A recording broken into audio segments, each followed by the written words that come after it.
En se qualifiant pour une nouvelle finale le vendredi 13 août 2021, Bruno est officiellement devenu le plus grand maître des 12 coups de midi puisqu'il a validé son ticket pour une 200e participation le lendemain, effaçant des tablettes les 199 participations d'Éric. Le Breton, tombé dans le rouge, avait subi un duel hasardeux, mais remporté par son bourreau Colas, parvenu à relier la Serpillère à un 1-7. Bruno couvert d'or. Bruno, lui, n'a pas connu pareille mésaventure et peut même lorgner d'autres records entre les 216 victoires de Marie-Christine à Tout le monde veut prendre sa place et le million d'euros remporté par Marie Friedel en 2004 dans Qui veut gagner des millions.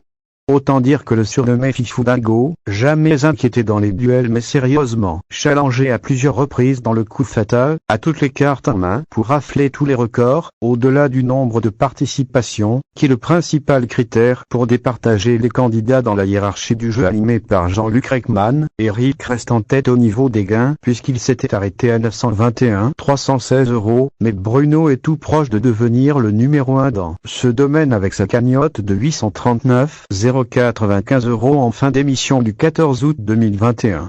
De plus, il ne reste plus que quelques cases pour permettre aux champions de s'attribuer une 8e étoile mystérieuse. Co-détenteur de ce record avec Éric puisque les deux hommes ont remporté cet astre, voilà une nouvelle occasion pour l'Occitan de se démarquer. Christian Quezada conserve un record définitif. Par ailleurs, les coups de maître sont aussi une manière de comparer les champions et dans cette phase du jeu, Bruno est également inspiré puisqu'il est près de 40% de réussite dans ce domaine contre 31 et 33% pour Éric et Christian Quezada.